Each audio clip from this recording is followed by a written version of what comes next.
Vista pública en amparo en única instancia,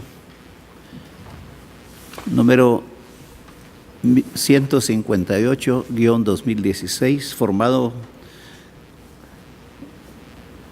a promoción de la entidad financiera agromercantil Sociedad Anónima en calidad de fiduciaria del Fideicomiso de Fusión Banco Corporativo y Financiera Corporativa contra la Corte Suprema de Justicia, Cámara Penal. El señor secretario hará relación del acto reclamado y de las peticiones de fondo formuladas por la entidad postulante y efectuará las advertencias reglamentarias de la presente audiencia. La amparista señala como acto reclamado la sentencia que dictó la Corte Suprema de Justicia, Cámara Penal, el 25 de marzo de 2015, en relación con los recursos de casación conexados números 586 y 594-2013. En esa sentencia, la autoridad denunciada resolvió: procedente el recurso de casación por motivo de fondo interpuesto por el Ministerio Público y la Superintendencia de Administración Tributaria. Como consecuencia, declaró sin lugar la cuestión prejudicial planteada por Financiera Agromercantil Sociedad Anónima. Continúese con el proceso penal debiendo el juez contralor de la investigación proceder conforme lo regula el Código Procesal Penal y el Código Tributario.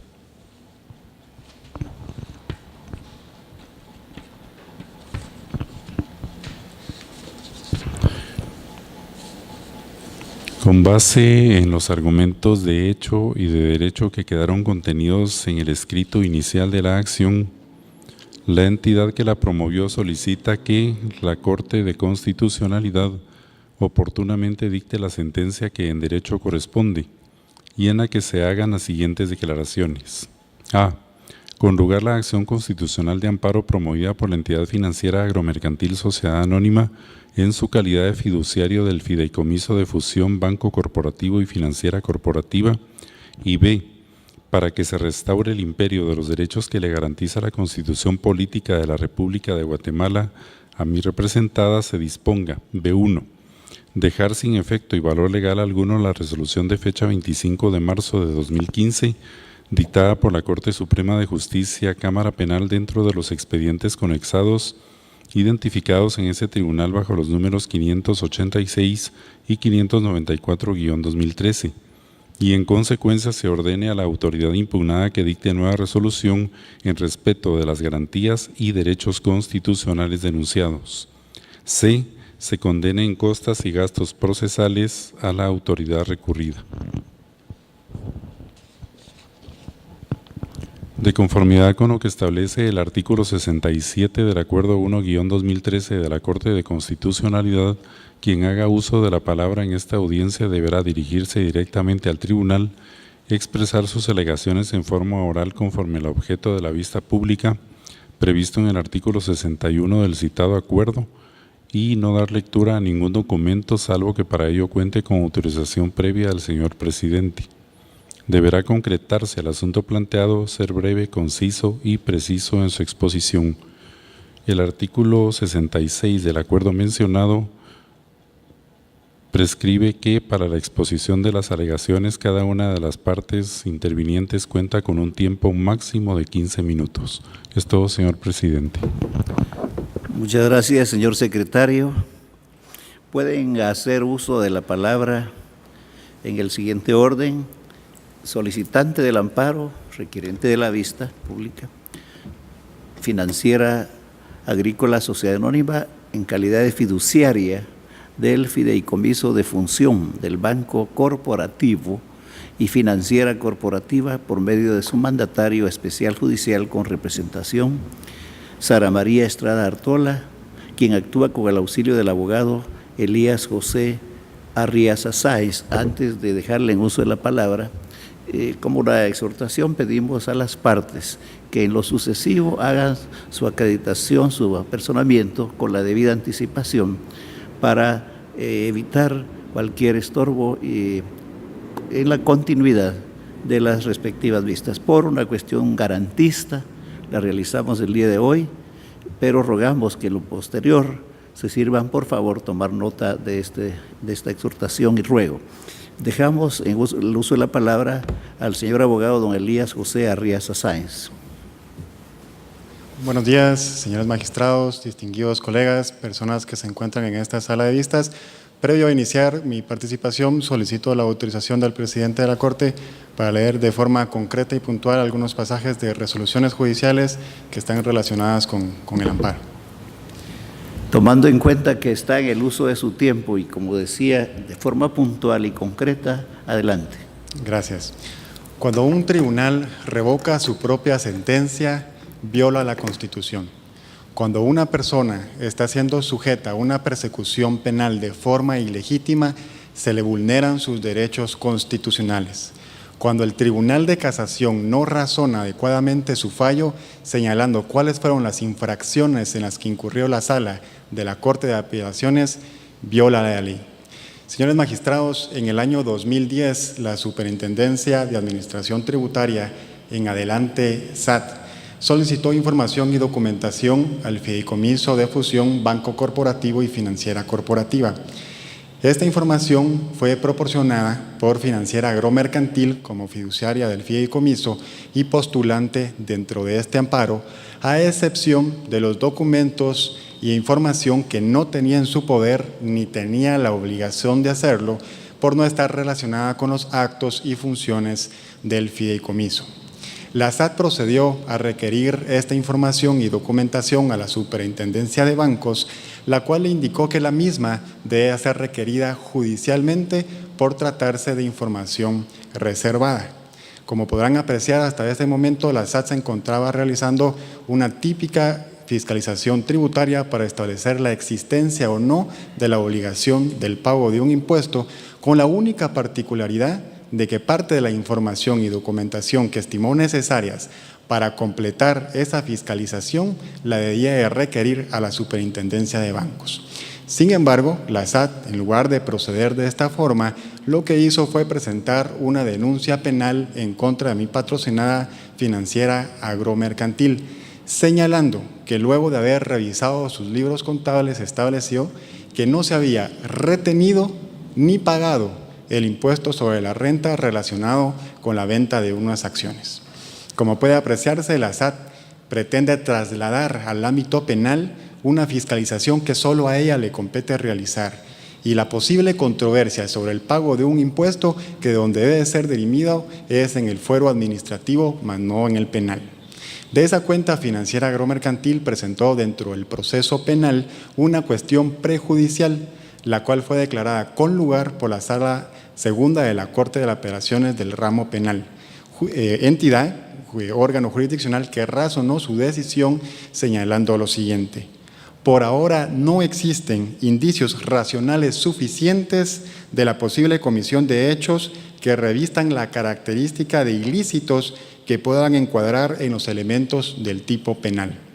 En contra de esta resolución, SAT y el Ministerio Público presentaron recursos de casación por motivos de fondo, señalando infracciones a normas contenidas en el Código Procesal Penal y en el Código Tributario. Estos recursos fueron declarados sin lugar por la Corte Suprema de Justicia, Cámara Penal, y este órgano sostuvo el siguiente criterio que leo de forma literal: se trata de resolver un problema fiscal, el cual debe dirimirse en primer lugar en la vía administrativa tributaria y solo en el caso de que esas acciones se dieran en el contexto de pura arbitrariedad y sin prueba o documentos que respalden al menos una presunción de existencia y validez, entonces se justificaría la actuación del derecho penal. Es decir, Cámara Penal sostuvo de que no habían indicios de la comisión de un delito y que el problema era estrictamente administrativo. En contra de este fallo, el Ministerio Público y la SAT presentaron acciones de amparo, las cuales fueron declaradas con lugar por la Corte de Constitucionalidad, pero únicamente por haber considerado que el fallo no haya sido suficientemente razonado. Debe entonces enfatizarse que la Honorable Corte no le ordenó a la Cámara Penal conocer de hechos o de argumentos que hubiera omitido en la primera resolución y que pudiera meritar un cambio en su criterio. y mucho menos hizo consideraciones sobre el fondo del asunto en cuanto a la procedencia o improcedencia de la cuestión prejudicial, atendiendo a que el amparo no puede constituirse en una instancia revisora o que sustituya la jurisdicción ordinaria. Sin embargo, la Corte Suprema de Justicia, cuando lo único que debía de hacer era razonar su fallo, de forma sorpresiva emite uno nuevo en total contradicción con su decisión anterior. Esta resolución es la que se señala como acto reclamado dentro del amparo, no solo porque la Cámara Penal, al haber revocado su propia sentencia, se excedió en sus facultades, sino que además porque lo hace con base en consideraciones que vulneran los derechos fundamentales de Financiera Agromercantil. Señores magistrados, concentro los argumentos del amparo en los siguientes 3 razonamientos. Primero, la Corte Suprema de Justicia viola los derechos a la seguridad jurídica y el derecho de defensa, conforme al cual todas las partes dentro de un proceso tienen el derecho a que el tribunal observe las normas a las cuales está sujeto ese proceso. Dentro de las normas torales se encuentra el artículo 144 de la Ley del Organismo Judicial, que establece de forma clara y expresa la siguiente prohibición: las sentencias no pueden ser revocadas por el mismo tribunal que las dictó. Esta norma dota de certeza a las partes jurídicas para que una vez emita una sentencia, la misma va a ser respetada, va a mantener sus efectos y no va a ser modificada, salvo por supuesto que un tribunal superior ordene lo contrario. En este caso, como reitero, la Corte de Constitucionalidad lo único que le ordenó a la Cámara Penal fue razonar su decisión. No conocer asuntos nuevos que pudieran ameritar un cambio o justificar un cambio en su criterio. De esa cuenta, si la Corte Suprema de Justicia, Cámara Penal, modificó, cambió y revocó su fallo, fue por decisión propia en franca violación a la norma legal citada y a las garantías constitucionales invocadas. Al actuar de esta forma y excederse en sus facultades, la Cámara Penal también viola el artículo 154 constitucional, que establece el principio de sujeción del poder público a la ley. Y al dictar 2 resoluciones totalmente contradictorias entre sí, puesto que en una indica que no hay indicios de comisión de un delito y en la otra indica que sí se puede percibir de los hechos denunciados la posible comisión de un ilícito, con base en los mismos argumentos, en los mismos hechos que ya había conocido, viola el principio de razonabilidad, de no contradicción, de lógica que deben de guardar las resoluciones judiciales en general, en violación al derecho de defensa y tutela judicial efectiva a la que tiene derecho mi representada. Segundo, señores magistrados, la Corte Suprema de Justicia viola de igual forma el derecho de defensa y también el principio de inocencia al que todos tenemos derecho, estos artículos desarrollados entre otros por el artículo 2 del Código Procesal Penal, el cual establece que no podrá iniciarse ni tramitarse un proceso penal si no es por hechos calificados como delito por una ley anterior. Esta garantía protege a las personas de que no deban ser perseguidas penalmente si no existe el indicio de la comisión de un delito, puesto que solo iniciar y tramitar una persecución penal implica graves consecuencias para una persona. En este caso, la Corte Suprema de Justicia, en el acto reclamado, reconoce, y leo nuevamente de forma literal, que el objeto de la denuncia presentada por la SAT es verificar lo siguiente: el adecuado cumplimiento de sus obligaciones tributarias, específicamente del impuesto sobre la renta, correspondiente a los periodos comprendidos entre el 1 de enero de 2007 al 31 de diciembre de 2009, en virtud de que en los registros contables de dicho contribuyente no se encontró evidencia de haber pagado ni retenido el impuesto indicado por la venta de acciones que dieran como resultado una ganancia de capital. Es decir, que se está sujetando a Financiera Agromercantil a una persecución penal cuando se reconoce que la única controversia es la existencia o no de la obligación de pagar un delito. No se denuncia un posible engaño, una falsedad, una ocultación, algún ardid, cualquier acto o omisión que pueda presumir que sea un indicio de la comisión de un delito, sino simplemente la existencia de la obligación tributaria.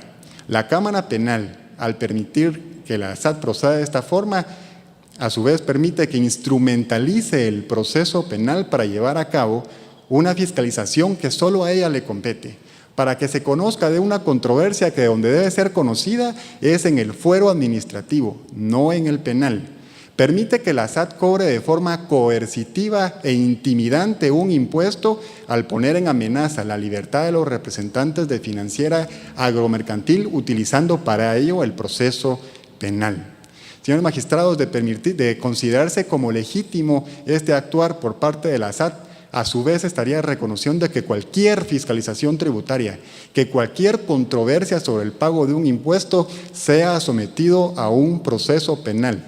Lo anterior significaría un grave retroceso en el derecho constitucional como un límite al poder público en garantía de los individuos. Tercero y por último, el artículo 442 del Código Procesal Penal establece que el Tribunal de Casación va a estar limitado para conocer de los errores jurídicos que hayan sido señalados por los casacionistas. Sin embargo, en este caso, la Corte Suprema de Justicia conoce de la cuestión prejudicial como si fuera un tribunal de tercera instancia, puesto que no razona en lo absoluto cuáles fueron las supuestas infracciones en las que incurrió en la Sara. Incluso indica la Cámara Penal, no corresponde a la parte denunciada sugerirle al Ministerio Público qué pruebas debe aportar y de qué manera las puede obtener, en violación a los artículos 108, 181, 290 y 315. Es decir, al agraviado ni siquiera se le está permitiendo proponer prueba dentro de la investigación penal. Respecto a estas vulneraciones, la SAT, al evacuar la audiencia, se limitó y se enfocó en indicar que Financiera Agromercantil pretende constituir el amparo en una instancia revisora. Financiera Agromercantil no pide que se revise una interpretación jurídica, ni la apreciación de hechos por parte de la Cámara Penal. Lo que se reclama es un exceso en sus facultades al haber revocado su propio fallo. Lo que se reclama es que está siendo sujetada a una persecución penal de forma ilegítima. Por su parte, el Ministerio Público, además de coincidir en estos argumentos de la SAT, añade que en todo caso la cuestión prejudicial debió haber sido declarada sin lugar, puesto que hasta la fecha no se ha iniciado el expediente administrativo en el que se conozca la controversia sobre el pago del impuesto.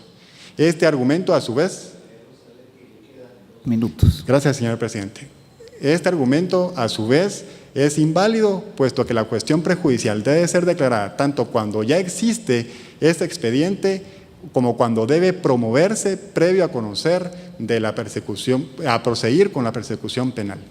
En conclusión, señores magistrados, la autoridad reclamada viola la Constitución porque revocó su propia sentencia sin que esta honorable Corte se lo hubiera ordenado. Vulnera los derechos constitucionales de Financiera Agromercantil al someterla a una persecución penal cuando reconoce que la única controversia es el pago de un impuesto sin existir el mínimo indicio de la comisión de un delito, y viola la ley al pretender constituirse como un tribunal de tercera instancia. Con base en lo anterior, Financiera Agromercantil solicita a la Corte que se le tutele en sus derechos y que se otorgue el amparo. Gracias, señores magistrados. ¿Está presente o no está presente la SAT? No. Okay, gracias. Para continuar, la Procuraduría General de la Nación, que delegó su representación en los abogados Eduardo Gómez García, quien actúa en su propio auxilio. Tiene la palabra, señor abogado. Honorables magistrados de la Corte de Constitucionalidad, la Procuraduría General de la Nación, al haber efectuado el análisis correspondiente tanto a los antecedentes del amparo como a la interposición del mismo, ha establecido que la autoridad impugnada, Corte Suprema de Justicia, Cámara Penal, al emitir la sentencia que constituye el acto reclamado ha actuado dentro de sus facultades legales de conformidad con lo que dispone el artículo 203 de la Constitución Política de la República de Guatemala. Por lo tanto, ha considerado que no existe agravio que reparar a la entidad postulante por medio del presente amparo. Siendo además que el amparo no es una instancia revisora de las resoluciones judiciales cuando éstas no están violentando ninguna de las normas constitucionales, el amparo no constituye una instancia revisora como en el presente caso. En esa virtud, honorables señores magistrados, la Procuraduría General de la Nación solicita que al pronunciar la Honorable Corte la sentencia que en derecho corresponde, se deniegue el amparo solicitado y se hagan las demás declaraciones pertinentes por considerar que todo lo actuado por la autoridad impugnada está basado en ley, de conformidad con lo actuado y lo establecido en los propios autos. Muchas gracias.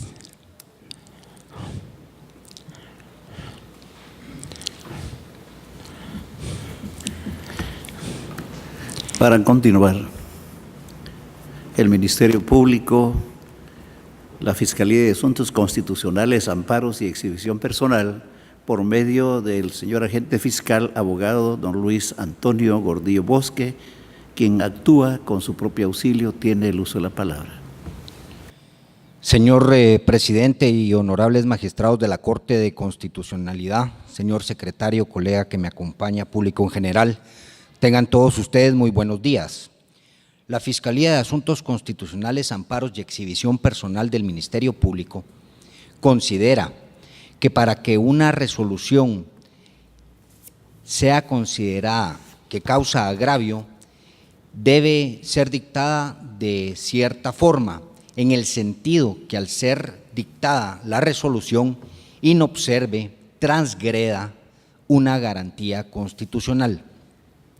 La Honorable Corte de Constitucionalidad ha sentado jurisprudencia a que no causa agravio la resolución que es dictada dentro del ámbito de las atribuciones legales que establece la ley específica que rige el acto reclamado. Así como también el hecho que lo resuelto por la autoridad reclamada no sea conforme a los intereses del accionante, no significa que se le haya causado algún agravio de relevancia constitucional. Es importante hacer mención que la resolución dictada por la autoridad reclamada es en cumplimiento de lo resuelto en la resolución de fecha 19 de febrero del 2015, dictada por la Honorable Corte de Constitucionalidad, al resolver los amparos acumulados número 3.862 y 3.886, ambos del año 2014. La autoridad reclamada simplemente acató lo ordenado por la Honorable Corte de Constitucionalidad, dictando una resolución suficientemente argumentada, suficientemente motivada dentro del ámbito de sus atribuciones que le otorga y le faculte la ley, razón por la cual esta Fiscalía no encuentra agravio en el ámbito constitucional que sea resuelto a través de esta acción intentada, razón por la cual respetuosamente solicita que la acción constitucional de amparo sea denegada. Muchas gracias. Se clausura la presente audiencia.